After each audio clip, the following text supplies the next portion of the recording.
Hello guys, welcome back. In this video, I will show you how to add Google Calendar to WordPress website. Let's get started. In order to make this possible, we need to head over right here to our WordPress.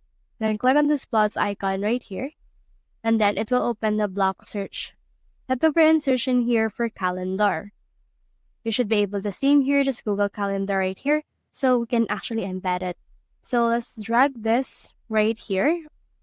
And then from in there, it should be added right there. Now, you just need to enable permissions for your calendar if you want to share right here. So let's head over right here to our Google Calendar. Let's click on our settings right here and click on settings. And then it should be able to open the settings for our actual Google Calendar.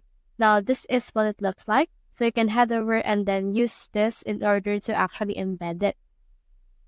So you can actually choose in here the language and region first. So let's head back once you have actually tweaked that, and you can see in here my calendars. So I have calendars right here for tasks for all my calendars and all of these things. So you can head over and then right click on that specific calendar right here. So let's head over and right click for that.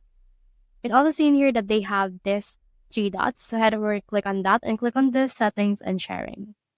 Once you have done that, this will open this, and this calendar name will be right here.